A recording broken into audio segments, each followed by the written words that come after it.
From the tech department at Permagreen. So you're still having an engine issue, won't start, or maybe starts and stumbles? Well, I'm going to start here with the air cleaner. Step 1, remove air cleaner wing nut.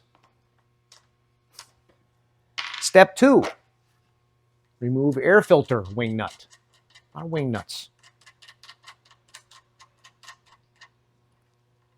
Reason we're taking this off is we want to get the air cleaner off. So we get some starting fluid right here in this throat. Couple shots in here, right? Pull that starter rope, and if this starts and runs perfectly, then you just needed to persuade the engine a little bit. But let's say it's running. You take the air filter, put that back on, put your wing nut on, put your cover back on, and it starts to stumble or maybe dies. Well, that means your air filter is bad. It means it's gummed up. May look good, but it could still be gummed up. So that's kind of your air filter test. Other thing you want to do is inside the tank here,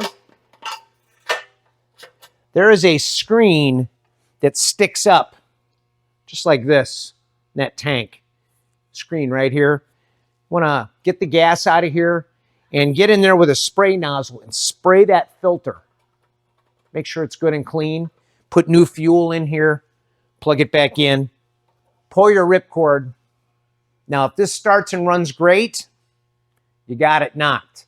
But if the air filter is not the issue and the fuel delivery system is not the issue, then it's down to the carburetor. And that's the next video we're going to. It's not a problem. You can go through it. Step by step, we'll take you through it.